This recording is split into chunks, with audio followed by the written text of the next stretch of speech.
Heureux qui entend la voix du Seigneur et lui ouvre sa porte. Il a trouvé son bonheur et sa joie. Alléluia, Alléluia, Alléluia. Le Seigneur soit avec vous. Évangile de Jésus-Christ selon saint Luc. Alors qu'il était en route avec ses disciples, Jésus entra dans un village. Une femme appelée Marthe le reçut dans sa maison. Elle avait une sœur nommée Marie, qui se tenant assise aux pieds du Seigneur, écoutait sa parole. Marthe était accaparée par les multiples occupations du service. Elle intervint et dit « Seigneur, cela ne te fait rien, ma sœur me laisse seule à faire le service, dis-lui donc de m'aider. » Le Seigneur lui répondit « Marthe, Marthe, tu t'inquiètes et tu t'agites pour bien des choses. Une seule est nécessaire. Marie a choisi la meilleure part, elle ne lui sera pas enlevée. » Acclamons la parole de Dieu. Louange à toi, Seigneur Jésus.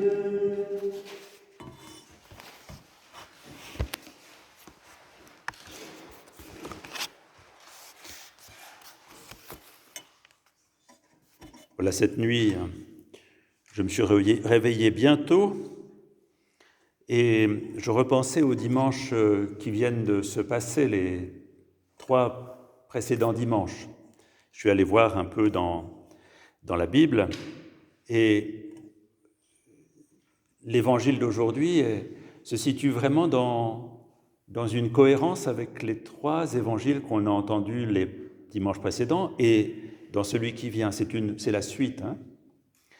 Alors, ça commence par cette série d'évangiles que nous avons entendus, commence par ceci. « Or, comme approchait le temps où il devait être enlevé de ce monde, il prit résolument le chemin de Jérusalem. » Vous voyez, ça se situe dans cette période où Jésus sait qu'il va être séparé de sa communauté, de ses disciples. Il sait qu'il va vers son départ. Et alors, il va donner une série d'indications sur la manière de vivre la vie chrétienne et la vie de disciples et la vie d'apôtres, puisque nous sommes tous appelés à être apôtres, c'est-à-dire à porter la bonne nouvelle. Alors, le dimanche, il y a 3 dimanches, c'était sur le fait de ne pas perdre de temps. Bien, évidemment, Jésus sait qu'il va être séparé de ses disciples et de sa communauté. Et alors, il appelle et il dit, il ne faut pas perdre de temps. Il dit, laissez tout et suivez-moi, il n'y a pas de temps à perdre. Parce que le temps est court pour lui. Le dimanche suivant, donc il y a 2 dimanches, c'était comment vivre la mission. Alors, la mission, elle se vit 2 par 2, avec peu de moyens. Ce n'est pas dans les grandes techniques, dans les grandes organisations, mais c'est une vie fraternelle où on part 2 par 2 pour aller annoncer partout où on veut bien être accueilli, une bonne nouvelle. Une bonne nouvelle. Et le dernier dimanche de la semaine dernière, c'était sur, mais quelle est la loi, puisque pour fédérer un groupe, il faut une charte, si vous voulez, quelle est la charte de l'Évangile? En quoi ça se résume? Et le résumé, ça va être l'amour de Dieu et l'amour du prochain. Et Jésus va définir qui est le prochain, puisqu'on lui pose la question, et le prochain, c'est toute personne qui a besoin qu'on se fasse proche d'elle. Donc, vous voyez, il y a vraiment les derniers, je veux dire, comme le testament de Jésus, qui se sépare bientôt de sa communauté, qui veut leur donner l'essentiel. Donc, je reprends l'urgence de répondre à l'appel, la mission avec des moyens très pauvres et ensemble, pas chacun de son côté, mais ensemble, et puis avec une loi très simple, finalement, qui est l'amour de Dieu, l'amour du prochain, le prochain étant toute personne qui est sur mon chemin. Toute personne. Alors, et puis tout d'un coup, on a cette scène d'aujourd'hui, on se demande ce qu'elle vient faire là-dedans, puisque c'est une scène tout à fait intime. Vous savez, Jésus aimait aller chez Marthe, sa sœur, et Lazare. C'est ce qui est dit dans un autre évangile, dans Jean. Il est dit que Jésus, non seulement il aimait aller chez eux, mais Jésus aimait Marthe Il dit, Marie n'est pas nommée, Marie, la sœur de Marthe, Marthe, sa sœur et Lazare. Donc Jésus aimait, c'était ses amis, si vous voulez, chez qui il aimait aller se poser, se reposer dans une mission quand même assez éreintante, puisqu'il était tout le temps sur le chemin, et une mission aussi éreintante parce qu'il savait qu'il allait vers un combat. Et Jésus, finalement, cette communauté-là, de Marthe, Marie et Lazare, avec les disciples qui sont avec lui, puisqu'ils le suivent partout, et puis quelques femmes aussi qui les accompagnent, il est dit dans l'évangile de Luc aussi, eh bien, c'est comme l'embryon de la communauté qui va se former. Vous voyez, c'est une communauté qui est basée sur une fraternité, qui est basée sur un amour fraternel. Donc, voilà la suite des évangiles précédents, et là on arrive presque au cœur du message, même si ça va encore monter dimanche prochain avec l'apprentissage de la prière, mais là, il y a qu'est-ce que c'est que cette communauté que Jésus veut créer, que nous formons? C'est une communauté d'amis rassemblés autour de lui, et nous sommes ses amis. Jésus dit, je ne vous appelle plus serviteurs, mais amis. Voilà cette communauté à laquelle Jésus va maintenant parler à travers cette histoire de Marthe et Marie. Alors qu'est-ce qui se passe dans cette histoire?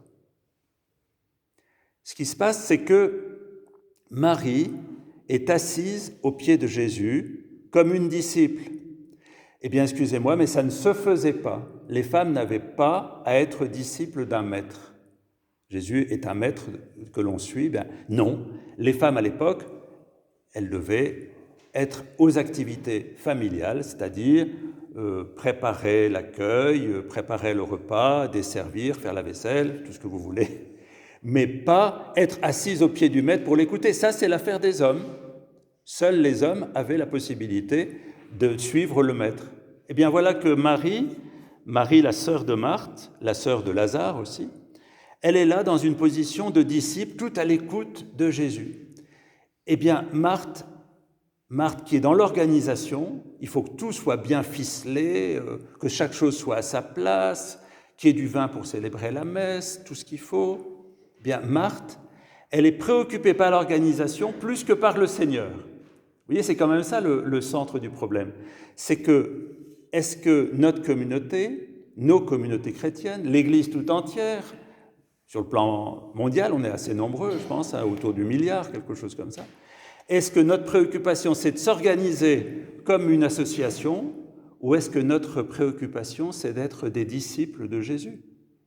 Et ça va être ça la grande question que Jésus va débattre finalement avec Marthe, parce que le personnage principal dans cet évangile, c'est pas Marie. Marie, elle est là comme l'icône du disciple. Mais c'est Marthe qui se bat avec Jésus, qui va le trouver, qui lui dit « Mais enfin, mais un peu d'ordre, qu'est-ce qu'elle a à faire là ? Elle doit être avec moi à la cuisine. » Alors bien sûr que c'est important que tout se passe bien, que l'organisation se passe bien, mais qu'est-ce qui est central dans notre affaire, dans notre communauté, dans nos communautés? Est-ce que ça va être de bien s'organiser, comme toute organisation qui a besoin d'économat, de finances, de matériel qui fonctionne, d'employés, tout ce que vous voulez, ou est-ce que le cœur de notre vie chrétienne, c'est la communauté que nous formons, qui est une communauté fraternelle, qui va être centrée sur celui qui nous guide, qui est le Christ. C'est ça la question de fond. Quel est le cœur de la communauté chrétienne? Est-ce que c'est une organisation parmi d'autres, un groupe parmi d'autres, une société parmi d'autres, qui a ses problèmes de gestion, ses problèmes d'organisation, ses problèmes de conflit, tout ce que vous voulez? Ou est-ce que ça va être une communauté qui est toute centrée sur celui qui la guide et qui continue à la guider, puisqu'il est mort et ressuscité, et qui nous donne l'Esprit Saint? C'est l'Esprit Saint qui fait qu'on devient une communauté d'amis, de frères et d'envoyés. Vous voyez, là, on est vraiment au cœur. Et c'est intéressant que Marthe ait interpellé Jésus. Et Marthe, elle est très douée pour interpeller Jésus. Je ne sais pas si vous vous souvenez à un autre moment, au moment de la mort de son frère, Elle va trouver Jésus et elle lui dit « Si tu avais été là plus tôt, mon frère ne serait pas mort. » Marthe, elle a cette franchise avec Jésus, elle a cette vérité avec Jésus, c'est-à-dire qu'elle ose lui rentrer dedans, lui dire des choses, et là, elle n'est pas contente avec Jésus, parce que finalement, que Marie soit là, bon, peut-être c'est son caractère, elle est peut-être plus contemplative, tout ça, mais c'est à Jésus de mettre un peu de règlement dans tout ça. Eh bien, Jésus va dire, le seul règlement que je vous demande de vivre, c'est d'avoir d'une véritable fraternité basée sur la directive que je vais vous donner pas à pas, qui va vous libérer petit à petit de toutes vos peurs, de vos angoisses, de vos stress, pour arriver à vous apprécier comme mes disciples. Que vous soyez homme, femme, que vous soyez vieux, jeune, que vous soyez en activité, retraité, peu importe. Mais vous êtes mes disciples. N'oubliez pas que c'est moi qui vous rassemble. Vous ne vous rassemblez pas pour faire un nouveau truc, une nouvelle super organisation. Vous êtes là pour vivre de cet évangile que je vous donne. C'est le patriarche Athénagoras, qui était le patriarche orthodoxe, qui a rencontré le pape Paul VI en 68, même avant, en 64, en Terre Sainte. Le patriarche Athénagoras, qui était vraiment un homme de Dieu, et qui était très paisible, très calme, très serein. Et à un moment, dans une conversation avec Olivier Clément, il se met à taper sur la table et il dit « On a fait de l'Église une organisation, comme toutes les organisations. Mais l'Église, c'est pas ça. L'Église, c'est le lieu de la source, c'est le lieu de la vie, c'est une communauté de frères. Revenons à l'essentiel. » Ce matin, j'ai écrivé quelques phrases. L'Église, qu'est-ce que c'est ? C'est une communauté fraternelle de style familial. C'est pas pour rien que là, c'est Marthe, sa sœur et son frère Lazare, c'est là que va Jésus avec ses disciples. Donc une communauté fraternelle de style familial, où on doit gérer un tas de choses qui se passent entre les personnes, et il faut oser les gérer. Ce n'est pas une organisation humaine, même si elle a des caractères de l'organisation humaine, parce qu'il faut bien que ça tourne quand même.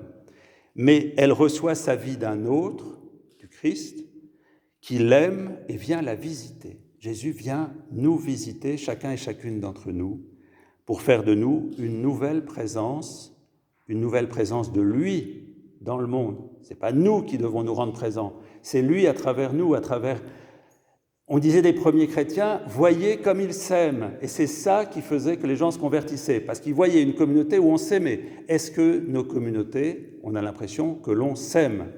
S'aimer, ça ne veut pas dire tout accepter, tout tolérer, c'est aussi se confronter.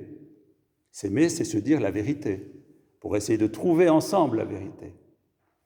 Et que le Seigneur nous donne de trouver ce chemin d'un recentrage sur lui qui est présent. Là où 2 ou 3 sont réunis, je suis au milieu d'eux.